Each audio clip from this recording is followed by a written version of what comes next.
Hello everyone, welcome to a little bit of a scuff stream, not the overlay and all that fun stuff. I can actually hear myself probably because I have it open on my side. There we go, it's closed so you guys can't hear that anymore, but we're actually going to be getting straight into the match. Things are a little scuffed, so I'm trying to set everything up properly on the back end, and I don't want the players to wait any longer for this one. It's going to be on Atlas Lab. We have K-Bot and Zojulix bring us into it, so gentlemen, take it away.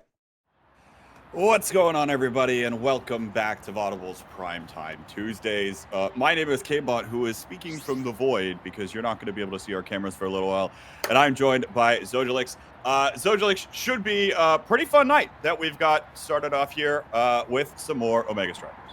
Yes, absolutely. I'm very excited to see what the teams are going to be bringing out tonight and throughout the entire course of this tournament. It's really awesome. I always get hyped for more and more events, and as we are seeing tonight, we are in our match with, I already completely lost where I had it highlighted on the bracket, so I can't even remember what teams we got. Maybe you can fill that in.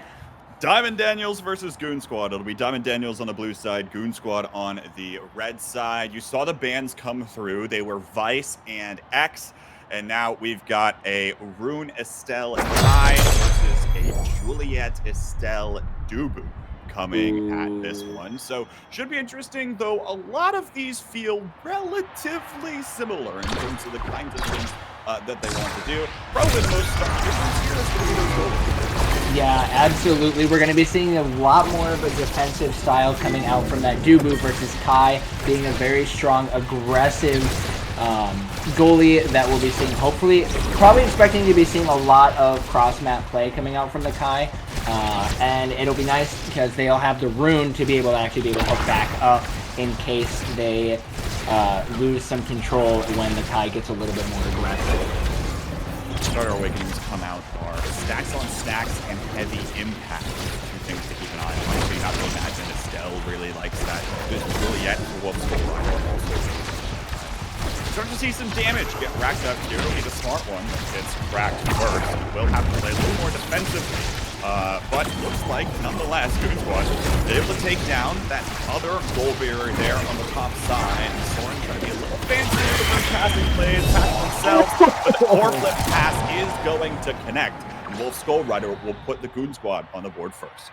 There was so much pressure coming out on onto that blue side that it was very hard to defend, and then just the beautiful combination of the core flip into the pass to put it away. It's hard to be able to defend that as a goalie because it's hard to read with how fast, whether you're going to go for the shot or they're going to go right in for the pass. And you can see just a beautiful execution there to help secure that goal. Do want to provide an update for you all. Diamond Daniels is the blue side team, and saying that they are all diamond ranked you would think would be the case, but it is not true. I believe Jack Limestone is a challenger player, so we have been lied to by this team on their registration. I know, can't believe it. But already, we're seeing this damage start to stack up with that heavy impact. Again, you have to imagine that one of those starter trainings is going to play a rather large part in this game for starters. And we're seeing the KOs, but it's not converting into goal barriers for now. As now we're seeing just KO after KO. I've seen the cheeky core flip KOs, just those are just always just so mean, but Diamond Daniels will be putting that one in, overloading the Dubu, tying this one up. Yeah, and if you're Dubu in that case, what do you do? You've got two people around you, the passing play is able to find the connection, and you're just going to have to sit there and take the hit on that one. But of course, only 1-1 here. A lot of Omega Strikers left to each other. Yes, it is still very, very early. Jack Limestone getting a lot of damage off is going to be staggered. That Juliet is going to be very scary if you're not careful. We'll see how the teams are going to be able to go around a lot of pressure again coming out onto the side of Diamond Daniels. You see Wolfskullrider seems like deciding to use the Juliet's abilities for more core control rather than completely going for those knockouts all the time. And in fairness, there's not many knockout opportunities here on the whole, as these players are playing pretty patiently near the center of the map. But now, Crystallized Thorns come out, not enough to try to defend that goal barrier, though. And so now the pressure's up, and Sorroren, even though he's low on health, gonna try to find the strike, does not quite. That goes up off the top side. And Cyberbully Police here able to hold on the back lines. with that save. But now we're in overtime where things start to get sped up, and there's almost power play opportunity, but that core was on the red side of the pitch for so long. Crystal Thorns out of the smart one will connect with the core, and oh my goodness, that's the demon angle right there, coming out of the core flip from Wolfskullrider. That was an absolutely disgusting shot, to just an insane way to use the core flip on that evil angle. And all of that to be partnered off with the beautiful defense that was happening by Cyberbully Police in the early parts of that point. They held the line so strongly, and it allowed for the rest of the Goon squad to be able to put that one in. So excellent coordination there between the team. And hey, if you keep the core out of the goal, that means there's probably going to be at least 1 or 2 more opportunities for your forwards to be able to come back and actually find the scoring play necessary. Wolfskullrider on the pass on over to the smart one will get intercepted by some of the abilities, but there is a mean Dubu, sends one member flying, and a power play opportunity now for the Goon squad once more. Still looking for the second barrier. They will connect with it. Wolfskullrider was in position there. But now we're seeing a little bit of time killed by the other side. There it is, though. You can't give the Juliet the core in that corner. Dash punch in the net, and the first set's going to go to the Goon squad. We've been seeing it a lot more as the EXP has been coming in. Now that the levels are coming up, the kill threat is becoming a lot more. And with these awakenings we're seeing, it's going to be looking like we got 3 out of the 4 sparks showing up right away. So I don't expect spark to be that big of a play here in this exact match. Build different being taken from Dubu, pretty standard picks kind of all around right now. We'll see how the Goon squad, Spark of Agility is going to be picked up onto that Juliet. And interesting. I mean, if you're Wolfskullrider there, you don't have a lot of options. What are you going to take? The infinite cast to last? That doesn't really work for the Juliet, right? So you have no other option other than pick your poison on the spark ones. But as we mentioned, you do want to avoid those spark ones because they're not going to show up for the rest of the carousels in the game. And you really want probably aiming for like 3 spark items to really get that build online and working. Of course, when you do get to that point, very strong, but before then, not going to be as useful. So despite winning the set, Wolfskullrider hurting for some more awakenings here on this Juliet, and maybe they'll even translate into the first goal here for the Diamond Daniels, looking to try to find a passing play to one another. But beautiful use of this gravity well here in that curved arc of the core. Striking back and forth for those clears, mixing things up a little bit more, are these members of the Goon squad who just seem to have the number of their opponents. There it is. With the Juliet ability to come out, the core will fall. And of course, the core flip used by Vladilena on that Kai, but there's a beautiful KO there from Jack Limestone on the piercing shot. We'll see if they can find the pass back and forth, and there it is. The anomaly will secure it here to put the Diamond Daniels on the board first. The one thing that people don't it seems that a lot of people don't quite to grip, but I've definitely come to notice it as an Estelle player myself, is if you are not paying attention to yourself near that edge, Estelle can hit you and take you down.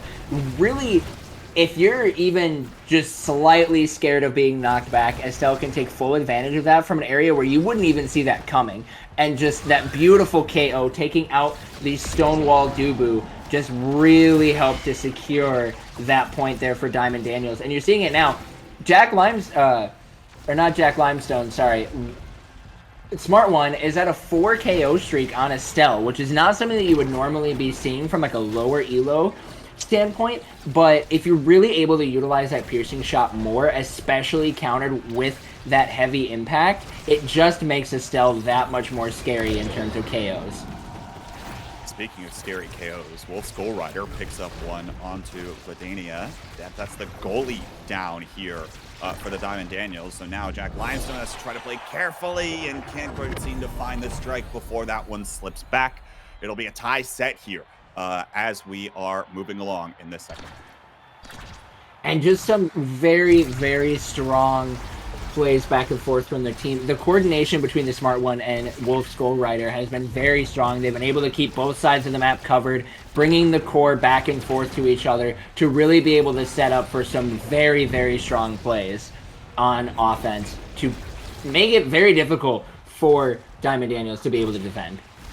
Maybe needed a few warm-up points, but it seems like the offense is in full force now for these teams. We'll see if they can try to find the passing play on the open net. But the other thing I want to comment on, that barrage was critical to just interrupt things slightly, move that core beyond the reach of the Juliet for just a moment.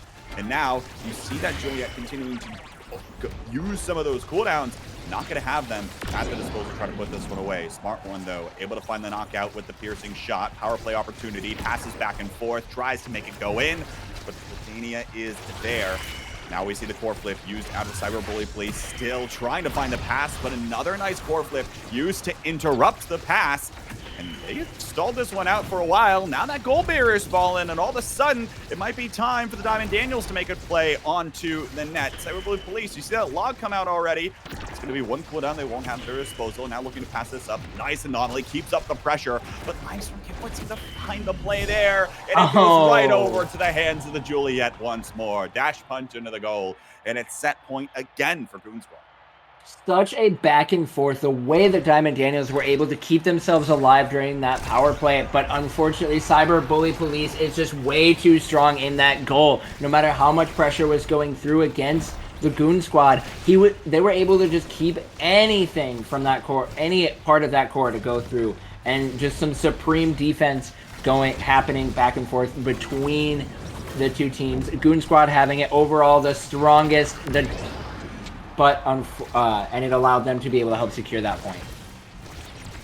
Both goal barriers there falling to an unfortunate set of circumstances. That core snuck right behind both of them. And Vladilena could do nothing but sit there and drop an arrow crying emote. But now, goal barriers open both sides here. And again, Diamond Daniels keeping up the pressure here quite nicely. There's the piercing shot. Rose Warp to put it away. Beautiful play here from Jack Limestone.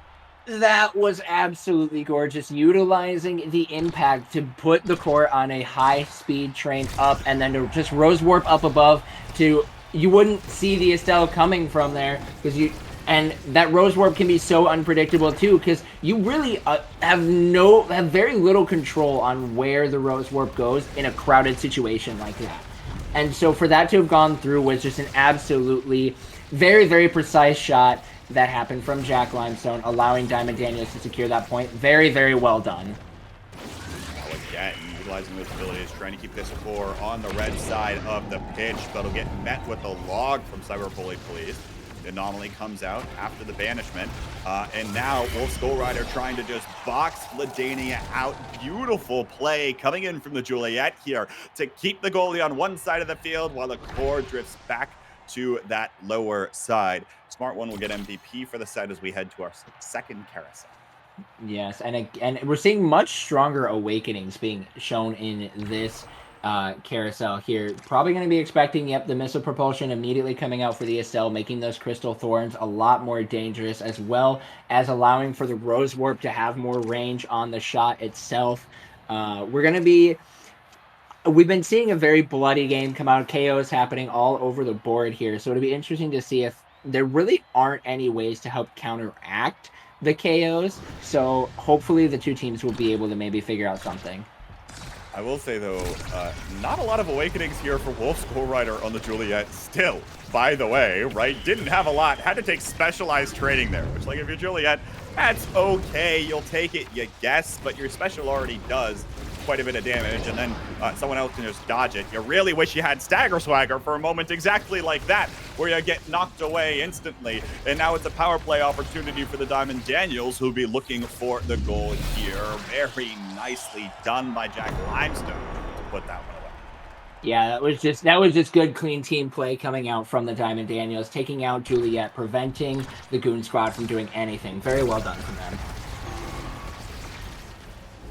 Done here, and now see if they can try to keep up this momentum, because it's been largely in the favor of the Diamond Daniels despite having lost some of these sets. But there it is, the KO comes out of Wolfskullrider, power play opportunity. The smart one looks to try to push this one, but still both goal barriers standing when this Juliet, without a lot of those cooldowns at her disposal, not going to be able to secure some of those. Now Cyberbully Police maybe punished for going a little bit too far forward. The log will clear this one away and buy a little bit more time. Core Flip comes out, sent just in time away from the Crystal Thorns. Good play there. And we'll see what happens next. Piercing shot doesn't connect with the core. The anomaly comes up, also isn't quite able to put it back. Rose Warp already used by the smart one. There's the crystallized thorns again, just trying to keep this core on the other side of the pitch, but all momentum seems lost. There's the core flip finally. Jack Limestone, though, might be in position to punish, and that one will go back off of the anomaly, and a very strange Tofu Fortress. That, I don't even know how to even explain what happened on that Tofu Fortress. That was very back and forth, and honestly, that point was so chaotic. It's good on, I don't know if it's either good on Diamond Daniels for putting that one in, or it feels bad man on that Tofu Fortress.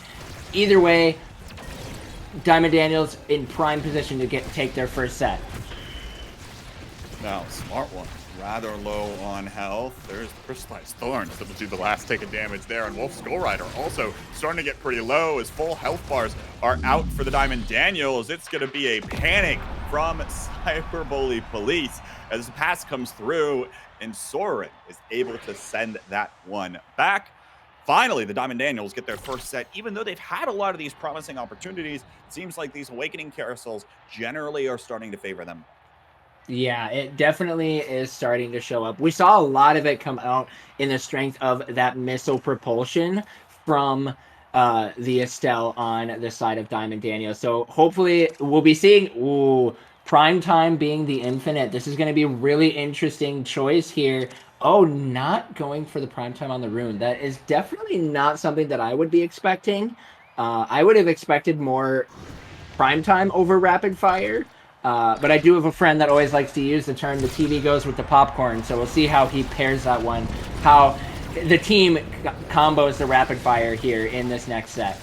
I mean, I think it makes sense if you're the rune in this instance, right? You don't really need 3 pillars up ever, right? You probably only need 2. And honestly, if you have 2, but you have them faster, then that might be exactly what you're looking for here.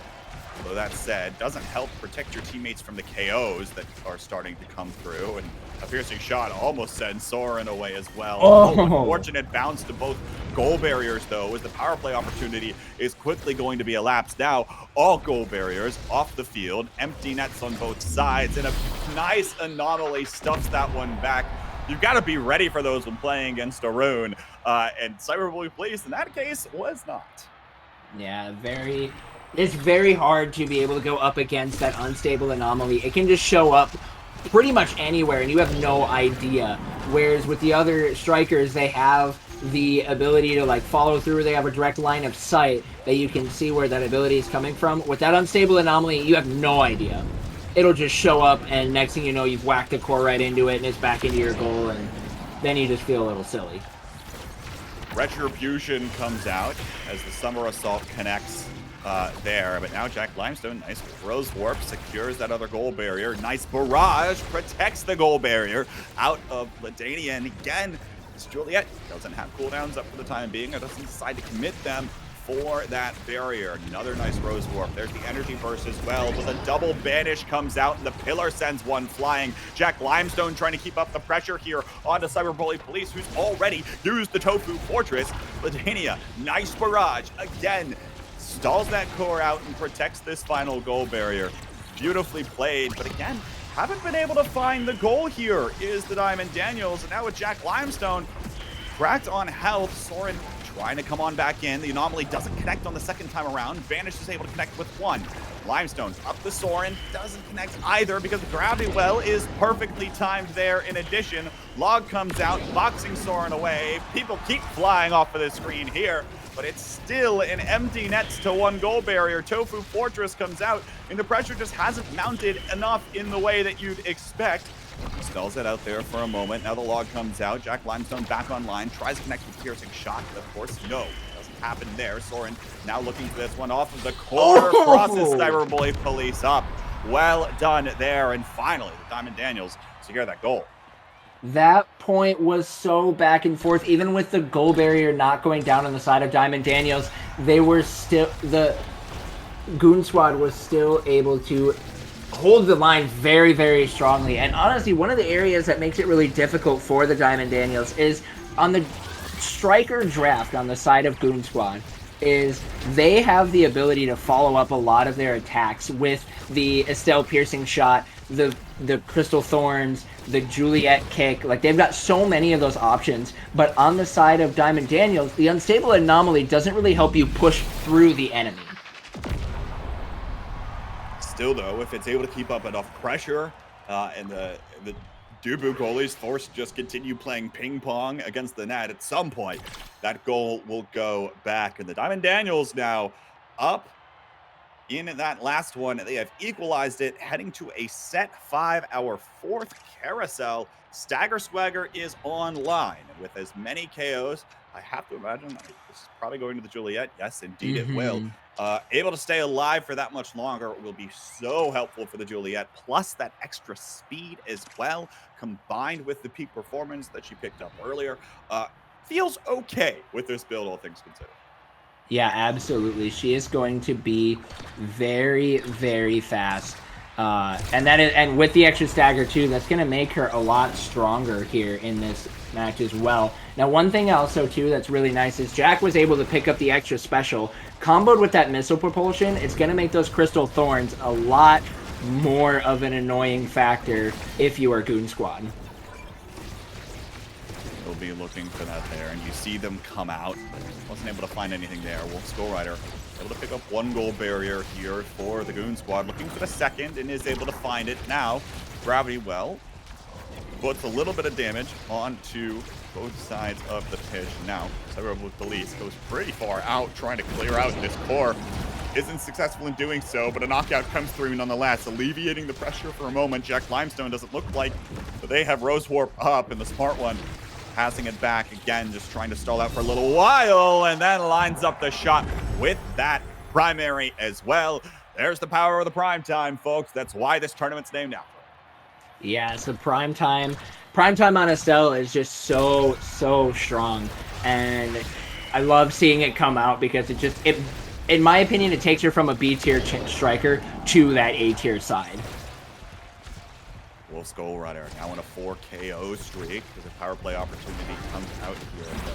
But again, like, this Kai goalie has been playing incredibly well, and we talked about the primary for the Estelle. How about the primary for the Kai as well, right? Having that barrage up even more, you see its ability to just stall out one of these barriers for that little bit extra. Just when you can't reach the core, the barrage comes out, prevents it, and Vladilena here has been piloting this champion quite well, and there it is as well as the Giga Blast comes out to secure the ace. All that's left is throwing your abilities at the core towards the net, and there it is, tied 1-1 in a decisive 5th set. And Kai being who he is as a striker, when you're in that power play scenario, you rush forward, you push as much as you can, and you can see how it really worked out for the Diamond Daniels there in that point. See if it can be returned here. Wolfskullrider and Sorroren, both low on health, will both get knocked out almost immediately. And now it's just the 2 Estelles fighting over midfield control here. Dubu starts to try to approach here, but doesn't have any cooldowns for now. So you'll notice playing more passively, letting that core time out for a while. And now with Wolfskullrider back online, immediately going right for both those goal barriers, and will find both. The smart one looking to try to get this to the other side of the pitch. Jack Limestone, Crystal Thorns, not going to connect with that goal barrier again. There's the anomaly, almost dangerously close to sending it back to the own net. Nonetheless, there it is. Juliet gets KO'd here, and hopefully that buys a bit more space. Vladilena is starting to move forward here even more on the Kai. Now we'll decide to back on away. Again, still pretty close here. So now we're back in overtime. Another KO comes out. And it's still the power play opportunity here for the Goon Squad. Smart one, though. Can't quite seem to find the pass on up to Wolfskullrider. There's the core flip comes out. Core flip exchange from Vladilena as well. And now the log. Piercing shot again. Rose Warp for the KO. And now it's another power play opportunity. Finally, this last goal barrier falls. But the Summer Assault stalls out the core for a moment. Crystallized Thorns, beautiful strike from Cyberbully, please. Here comes the Banish. Pillar comes out, pass yourself and send it back. That is textbook rune play if I've ever seen it. Just sneak it past that Tofu Fortress, and we're on match point for the Diamond Daniels. Oh my goodness, that was absolutely gorgeous. Utilizing the Banish into the Unstable Anomaly, into the self-pass. He had no direction on where that was going to be going. Absolutely gorgeous coming out from Sorroren right there. There it is. Wow. Hold your breath for a moment, because both those gold barriers fall instantly, and then the Thorns come out of Jack Limestone to secure the match. And Diamond Daniels will be advancing on the winner's side of the bracket. Of course, folks, remember, double elimination tournament, so still opportunities here, but beautiful stuff here out of the Diamond Daniels. And I talked about it and alluded to it a little bit, but it felt like compositionally, especially as some of those carousels started to come up, Wolfskullrider did not quite find the awakenings that they would have liked to on that Juliet, and just couldn't quite have been as effective as the rest of the team started to scale, thanks to the Primetime awakening that came out here as well. That benefits everyone for the side of the Diamond Daniels. Yeah, honestly, it started out where it was looking like Goon Squad might have had a little bit of the stronger composition, but then, as like we said, those awakenings came out, it was just absolutely so much stronger for the Diamond Daniels, as they were able to combo everything very, very strongly in that match.